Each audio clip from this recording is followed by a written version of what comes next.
Assalamu alaikum wa rahmatullah. The questions you have, may Allah reward you and protect you, very serious questions. And you need to open up a hotline, a mufti hotline, to have somebody to constantly answer the questions of fiqh. And so because of the limited time, we cannot answer some fiqh questions. You have to give this to the local faqih and have them answer what is on your mind. One question is saying, I have read about the Nation of Islam in America, how they are misguiding the Muslims and how their false propaganda is being dealt with in America. Yes, there was a group that started in the 1930s, and they came from the descendants of the slaves, but they did not have the proper understanding of Islam, so they mixed up Islam with Christianity and black nationalism, and they came up with this organization. And they said that their leader was Allah in person, and their teacher, Elijah Muhammad, was the last prophet.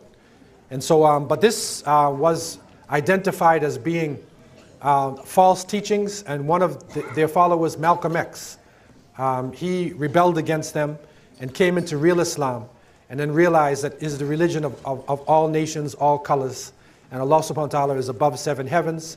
And so their leader has passed away, and their numbers are now getting very small.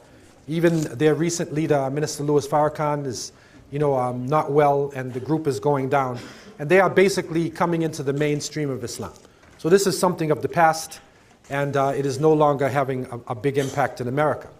It says, is there any information about the Algerian assistance to the Muslim slaves of West Africa along the coast of Algeria? There was resistance. We know that from Andalusia, the people did go into North Africa, Morocco, Algeria, Tunis, all the way around Egypt, and even in Turkey itself, there were quarters where the Andalusians lived. And there were also people they called pirates, Khairuddin, Barbarossa, and people who resisted, along the coastlines. And so these were the pirates who were resisting the major ships. This is before the Somali pirates today, who are on the coast. It may not be the same intention as the Somali pirates, but it's something that comes out of oppression. And they're resisting in the best way that they know how, the great powers. And so this was a manifestation. And there was some interaction with Muslims in North Africa and West Africa in resistance of Islam. It said yesterday, you said that few years the world constitution will radically change. Please elaborate on this. What I was speaking about is that we can see from the alamat as-sa'a, from the signs of the last days, that we are in a period of great natural catastrophes. And the Prophet ﷺ spoke about earthquakes and different natural catastrophes that would come before the day of resurrection, and this has come to pass. The environment, we see what's happening in the environment. Most of the hurricanes and floods and temperature changes that are happening in the world, when they describe them, they say it is the worst in living memory. In living memory. They're even talking here now about the rain coming down and floods. They're talking about 100 years ago. So everything is now getting extreme as we go toward the day of resurrection. And so when this happens, when the flood comes, when the hurricane and tornado comes, then people are forced to go back to the basics. And so the so-called great powers of the world, with great changes in the environment, can be brought to their knees. And so Muslims need to now, before it is too late, to organize ourselves and to go back to our faith, and to prepare ourselves for the coming times.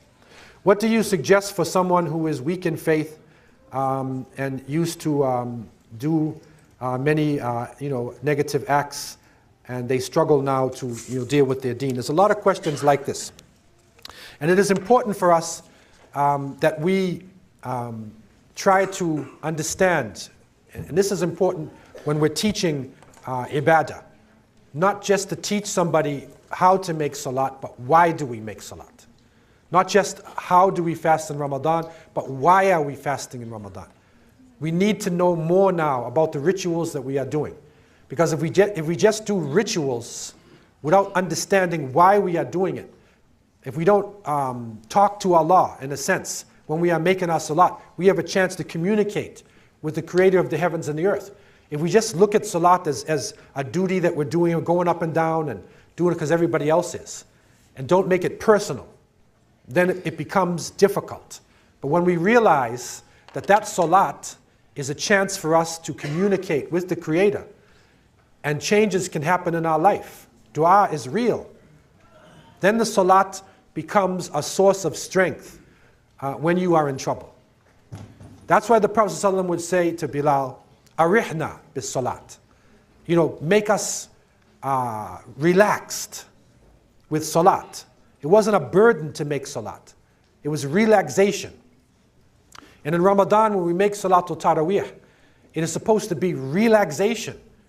You know, you're doing Taraweeh, Raha. But sometimes we're doing Taraweeh and it's like aerobics or something, up and down and going and, you know, reading and like we're missing out on the beauty of the Quran. It is better to read a few verses with tajweed and tartil and we understand it than to read so fast that you don't even know what's going on. And going up and down and then you're just tired and dizzy. This is not the purpose of salat. So we need to go back, you know, to that real connection with Allah subhanahu wa ta'ala when we are doing our actions. And I would recommend to people that the study of Asiratun Nabawiyah. Study seerah, study the lives of the companions of the Prophet sallallahu alaihi wasallam. When we see living Islam, because when you read these stories, it helps to build your heart. It strengthens you because you see how human beings took this knowledge and the things that they did. So sometimes we just you know, learn the rituals, but we don't study our history. We don't have perspective. So we need to have, you know, to know the story of the prophets, the story of the companions of the prophets, the great scholars, you know, what they have done, and also travel to different places. Travel to Mecca and Medina. Try if you possibly can. You have an Australian passport. Make salat in Masjid al-Aqsa. Alhamdulillah, we took 45 people from the Cape and we made Salatul Jummah in Masjid al-Aqsa. And the brothers and sisters were glad to see us. And they said, tell the Muslims, come to the masjid. Don't abandon Masjid al-Aqsa. And so if you have the capability and with an Australian passport, you may be able to get in. If you have the ability, then go to Masjid al-Aqsa. Travel to these different places, you know, to understand the deen, you know, and this will raise, you know, your consciousness. And then get involved in Islamic activities. Feed the poor, relief work. There's a lot of crises going on. Get involved with relief. Get involved with building the masjids, building centers. Get involved in these activities. When you're involved in this, when you give from that which is you love, when you are involved in this, it creates a type of mahabba inside of your heart. There's a love that develops inside of your heart. So it's important to be involved in these activities and not just the 5 pillars and the few actions. Just stick with these things and they become dry. But we need to have that love along with what we do. It is saying, I've recently realized that I really need Allah subhanahu wa ta'ala. I'm trying so hard to stay focused and I want to wear hijab, but I feel anxious about work and social surroundings. What advice do you give? Well, it's important for you to be around sisters who are wearing hijab. And also I would advise to the sisters, what happened in Canada is that the sisters got together and they had circles where they would share their experiences. So they share what they're going through. And when you share it with other people who are going through it, then you learn strategies and you also have somebody who can relate to you in terms of what you're going through, trying to wear the hijab, you know, or you know, and trying to appear like a Muslim. It's very difficult for the sisters because they will stand out more in public. The brother can come to the masjid with his thobe and then he puts on his Superman shirt and goes downtown and he hides. And so, but this really is a sharaf. It's a nobility that Allah subhanahu wa ta'ala has given to you, and it's something, you know, taken from the prophets. They suffered also. And so what you're going through, inshallah, will be a light for you on the day of resurrection. inshallah, it will be forgiveness. Anytime somebody's looking at you in a mean way or saying something, then inshallah, this is a source of blessings for you, and inshallah, a source of the forgiveness of your sins. But you need to talk with each other, need to discuss it, and learn strategies, because there's strategies in doing this. And if the sister has good intentions, try slowly but surely, try your best as you can. You may not be 100%, but you try the best that you can until you can raise your standard, to the best standard according to the Sunnah. Please say something to the parents who make it hard for us to get married. Well, this is a very important issue now, and for a long time we have taken Islam from our cultures. And our cultures tell us that you must marry a man who looks a certain way. And some people say you can't marry the man until he becomes doctor. He's a doctor. Or he has a certain amount of money. Or he's got a car and he's got all these different things. And so what happens in some Muslim countries is the men do not get married until they're 30, 35 years old. And something like women don't get married till later. And in the past, maybe that was okay because the societies were controlled. You weren't seeing nakedness in front of you. You weren't under temptation. It has changed today. Adultery and fornication has become the order of the day. And some people will look to you like you're strange if you're not committing adultery and fornication. And so therefore, we have to go back to our sources. We have to not be ashamed of our religion. And you'll see in the time of the Prophet ﷺ, they would get married when they're young. And there's nothing wrong with that. Because in our lifestyle, we don't have teenagers. Here you have children, and then teenagers, and then adults. And a teenager is somebody who's lost in between childhood and adulthood. He's not an adult yet, but he's not a child. He wants the food like an adult. He wants the privileges, but he doesn't want to take responsibility. Okay, but in our culture, even a young person is taught responsibility from when he's young. And when she reaches puberty, she's taught how to be a woman and not have to wait 8 years before she's taught how to be a woman. And so there's nothing wrong with our young people getting married. We need to support them. Maybe it means that we have to help them for 2 or 3 years. But it's better that they did that than they fall into boyfriend, girlfriend, and fall into fornication and adultery, and HIV, AIDS, and drugs, and all the other things that come when you're living this world. And so, in order to bring them out of this, we have to think out of the cultural box that only a person who looks a certain way, only a certain tribe, only a certain group. This tribalism is killing us. We have to come out of tribalism and nationalism and judge people not on their color or their tribe, but on their taqwa. There's nothing wrong with marrying somebody in your family. Nothing wrong with that. That's permissible. But our family, our greater family, which is supposed to be deeper than blood, is the family of Islam. And so it's not till we reach that point that we will really get the taste of what the love of Islam really is. So what is the best way of stopping watching TV or minimizing this? This is something that we need to provide alternatives. And the projects that you have here now with the youth center coming up, these are alternatives. You cannot just say no to the young people. You have to have alternatives. And so therefore we need to support alternative documentaries, television programs, DVDs, so they don't have to watch these other things. Because this generation is in the habit of sitting and watching boxes, watching tubes. Right? If they don't get it here, they'll get it on their cell phone. So this is a whole new generation. So we have to provide alternatives for them. Get them busy. And this is where sports and hiking, athletics, fishing and swimming, we come to Muslim countries. I don't know about here, but in Jamaica, we lived in Jamaica, we had some of the most beautiful beaches in the world. And we would get all the Muslims together and say, how many of you know how to swim? And it's only about 1 in 10. I don't want to embarrass you, but how many of you actually know how to swim? Right? You want to raise your hands? Okay, how many can swim here?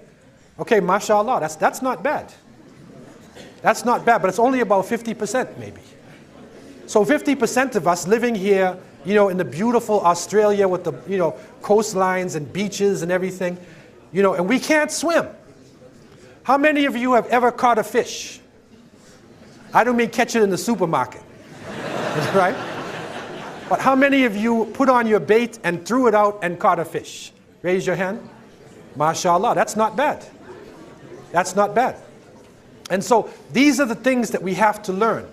We have to go fishing, we have to go swimming, we have to go hiking, right? We have to learn martial arts, we have to learn survival, right? If the brothers want to get, you know, their ego, they have rites of passage, they're teenagers, and they want to express themselves, instead of gang banging and fighting each other, take him on, put a raft on his back and go in the bush, right? Go in dingo country, right? And then see if he's a man when the dingoes are there. Okay, it is better he fights the dingoes than he fights the other gangs downtown in the streets. And so this is what we need. Challenge ourselves in the natural world, right? And not with these false things, because it ends up with drugs, ends up with fornication and crime, terrible crimes we fall in, and the shaitan is waiting for us. So natural alternatives are, you know, an important issue. Another question is saying, it's speaking about this research that is there in Arabic. Inshallah, I will listen to this tonight. They gave it to me recently in a disc. Maybe I'll give it to the Amir too. I'll put it on a flash drive and I'll give it to the Amir. So inshallah, you can have this available and see this study. I just caught the first half of it, and it's unbelievable what he has found. But I will try to see it and then mention his name tomorrow, inshallah. But you know, I'll leave this with you so that you can view this together and see what this researcher, you know, has come with. And it is in the Arabic language, you know, but we can get it translated for those, you know, who don't speak Arabic.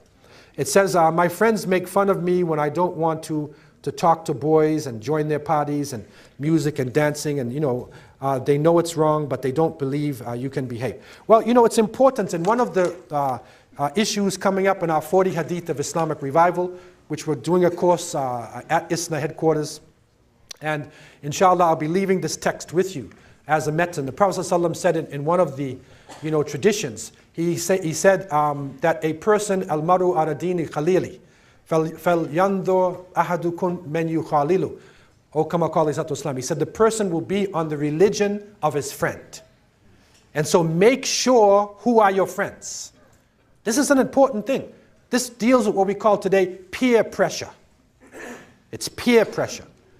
So the Prophet ﷺ is saying, you're going to be on the religion of your friends. So if your friends don't like to make salat, if your friends swear, then you're going to be following their lifestyle. Because you're with them and you want to make salat and none of them are making salat. So you feel strange amongst them. So try to be with people who make salat. You know, who are modest, who don't swear and you know, carry on with different activities. And so then life will be easy. It may be difficult, you know, at first, but you know, make sure that you watch who you make your friends. This is the advice from the Prophet ﷺ. It says the companions of the Prophet ﷺ had direct access to the Prophet and hence became the best generation. Is it possible that we can reach their level? If not, is it fair that the previous generations are able to reach a state of piety that is unattainable? Well, you know, this is the best generation that ever existed. But there are many traditions saying that near the end of time there would be other people who would come along, you know, and they would love the Prophet ﷺ. They would be greatly blessed as well. And so, you know, we are in this time, and the fact we have never seen the Prophet ﷺ, many of us never originally spoke Arabic. And so there is a great blessing from Allah subhanahu wa ta'ala for us. But you cannot expect to reach the level of the Sahaba radiallahu anhum, because they were in a special time period. And that is, you know, chosen by Allah subhanahu wa ta'ala to set the example for other people until the day of resurrection. So I leave you with these thoughts, and I ask Allah to have mercy on me and you. And I emphasize again now that these words that I'm saying to you, I'm not saying to you just for entertainment. But I'm saying it to you because this is a reality that Muslims are facing. Our families are suffering. Our children are suffering. And so we are called upon now to do something. to give from where it hurts and to commit ourselves now. And if you got anything out of the words that I have said tonight, then you need to commit yourself to do something to assist this community. And we have to drop these names. I don't like this group. I don't like that leader. I don't like this school of thought. We have to drop this now and to support an Islamic activity, if it is being done within, the levels of Ahlul Sunnah wa Jama'ah. Even if it's not our group, we support other Muslims as Ahlul Qibla. And inshallah, our Jamaat here has promised to open up the doors, for all Muslims to come inside, this facility, and for children to benefit in this. So I leave you in the capable hands of the Jama'ah, and I pray that Allah Azza wa Jal would forgive me for any mistakes that I have made and would give you the best blessings in this life and the hereafter. Wassalamu alaikum wa rahmatullah.